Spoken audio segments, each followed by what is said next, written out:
All right. Hello and welcome to another episode of It Has a Certain Sound, episode 9.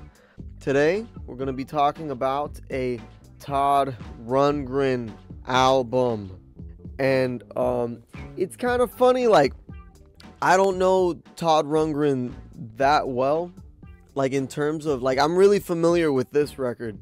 I've listened to this record a lot, but I didn't really know a lot of his other stuff, and I started, because I really like this record, whenever I would talk to people about it, they would bring up other Todd Rundgren records, specifically that, I think it's called Something Anything. It's got, the pink flower on the front. And I hadn't ever heard that record, even now I'm not super familiar with that record. I've put it on, a little bit of it, but I've never really listened to the whole thing. This record felt from the stuff that I'd heard from Something Anything, it sounded very much like Todd was writing songs, as a songwriter. And then on this record, it kind of just felt like he was making music. And the songs, the way that they're written, it is very almost songwritery, kind of formatted a certain way, but at the same time it feels very free, in the sense that these are the motions that they're taking are kind of songwriting steps, but it's very much a specific music, almost. In terms of what I mean by specific music is it sounds very much like Todd to me. This just sounds to me like what he would do if he could just, if he could just make anything. If you could just make anything, go ahead, make it. And this is kind of what this feels like to me. And then I read something too that said Todd felt like Todd wanted to make this kind of like a trip. And if you look at the front cover, it's super psychedelic. It's and he kind of talks about the fact that it was influenced by I don't know, DMT and mushrooms or something like that. I think I read specifically that he said not so much acid, that he didn't do that, which I don't know, I just thought that was interesting. I read that somewhere, don't quote me on it. But yeah, and it does feel that way. When I was listening to it, and all the times that I've listened to it, I've always felt the way that all the songs kind of flow into each other. To me, it feels kind of like a stream of consciousness thing, where it's kind of like a daydream. You're having a daydream, and then you're just going back and forth in between different ideas and different scenarios and stuff inside of your head. And even the voice on this record that he has is very, very unique, and it's different for different songs. Never Neverland is based off of that, it's the Peter Pan song, and he does kind of sing it more in a child story way. International Feel just kind of feels it feels like he's singing it, but it definitely sets the tone for the rest of it. And in the way that it uses the electronic aspects and stuff, because this record is not, it's not it's an electronic record, but especially that first side, which it's kind of split. So the first side is a wizard, and then the second side is a true star, which is why it has the name, hence the name. And it's really interesting to me because the wizard side is a lot of very synth heavy, very electronic. I read that he did most of the instrumentation on his own for the first side, so it was him playing everything on the first side for the most part. I don't know exactly which ones other musicians come in and play, but the first side is definitely the side that has more him. The second side is more songwritery, and is definitely more it's like a band playing it, and less electronic. It's still got synths and everything. It's still heavy on the sound, but it's not so much just reliant kind of on the sound, because on the first side, you have songs like Tick Tick Tick.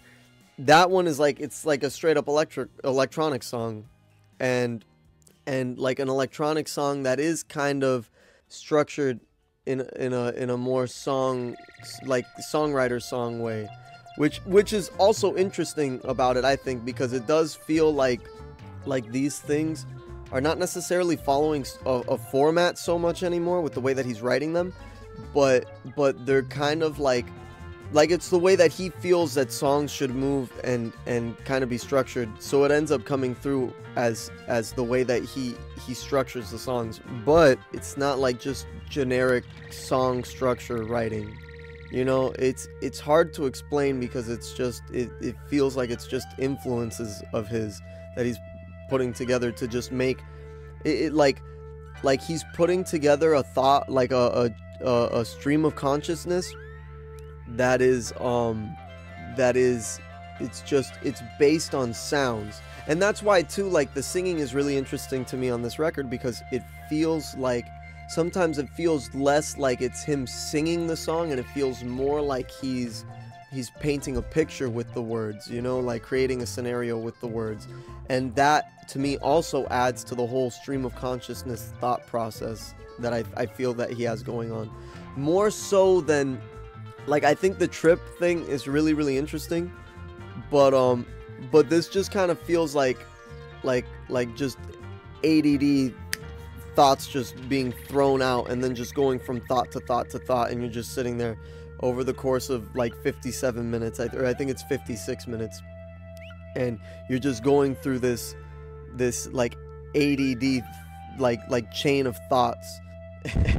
and that's just kind of what you're following, and it's strange, it's weird, I think, but I also think that if you let yourself kind of just go with it like a trip, then it feels like you're just inside of Todd Rundgren's head while he's just daydreaming, which is really, like I said before, it's really, really cool. It's really interesting because it kind of feels like you're in somebody's head, you know. It's like what he feels like music is.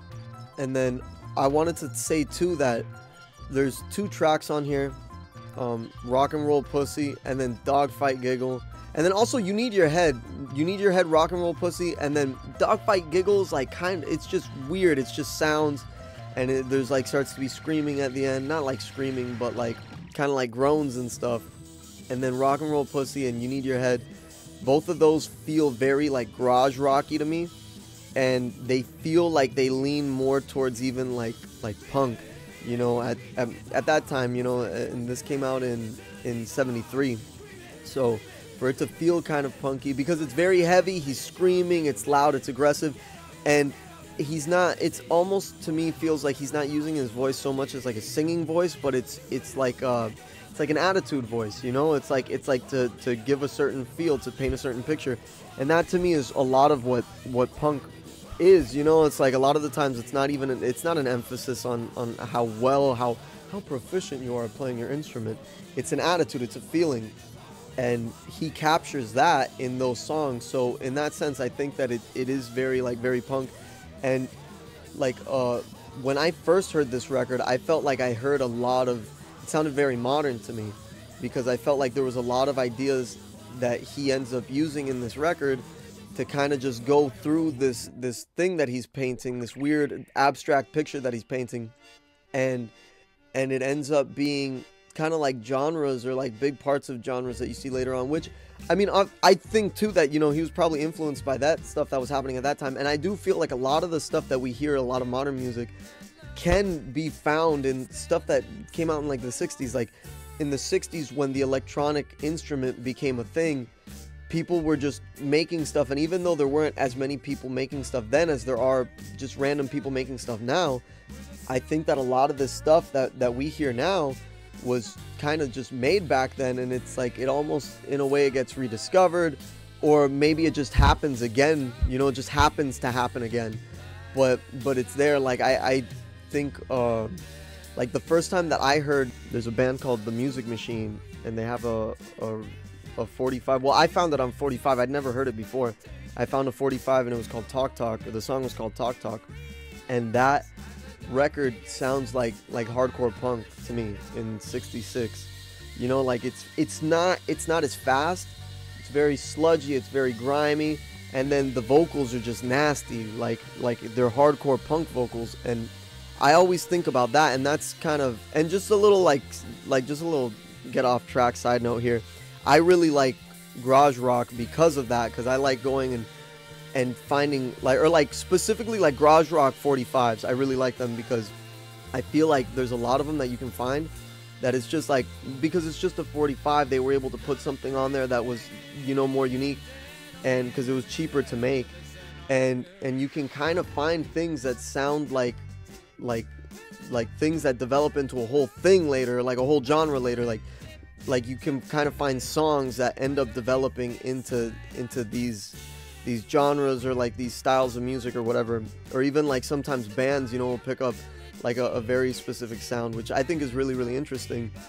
You know, it's like it's like a lot of this stuff has kind of already been done in that sense, but I digress. The Todd Rundgren is very, very much, to me it feels very much like that. And you know, it's even credited as being like super influential to a lot of bedroom musicians and stuff, like as a genre, you know, of music that started coming out when people started being able to just record at their homes with 4-track tape recorders or whatever. And because he recorded the whole thing, at least the first side, almost by himself, and used the electronic instruments to be able to do that. You know, it's like we're able to fill in a lot of space. And he also played, like, he played bass and he played drums, and I think I read that he played most of the instruments on a lot of on 3/4 of something, anything. And then the last quarter of the record is like kind of done live, so it's done all together with a band, and that's why he didn't do all the instruments on it. But Todd Rundgren is a really good musician, you know, and like he can play instruments really, really well. So that's kind of why it gets contributed to being like, oh, this was one of the first guys to kind of just go and do all of this stuff by himself. And this one, especially because it's so electronic heavy, that it's like it feels more modern. I was thinking too that because of the way that he has his songwriting structure, you know, it almost sounds kind of like spacey, like he wears in the live, some of the live videos that I've seen of him in the 70s, he wears like these really weird kind of like flamboyant spacey clothes, and I can see him singing the songs on this record wearing those clothes. I think it makes a lot of sense because it does feel, because of the electronic aspect of it, it feels more futuristic, and because of the songwriting aspect, it almost feels a little bit loungy. And his voice on this record too, I was talking about before, how he uses it to capture more moods and everything, I think, and create like scenarios more than anything else.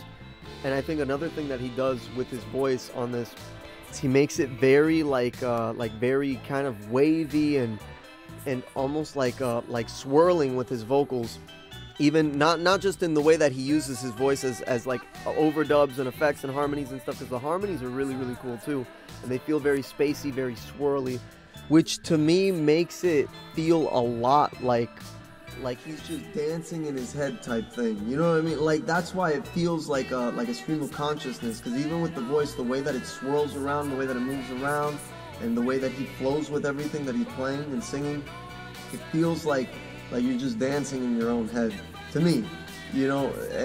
And that's why, again, why I think this album is so interesting. It feels like you're inside of the mind of another person, and you're hearing the way that he hears music, you know, like and it's completely unapologetic, you know, like this is like, he's just like, oh yeah, this is how I see it, this is how I hear it, you know, and to the point where he's making it a picture for us to see, which is what I think is really cool.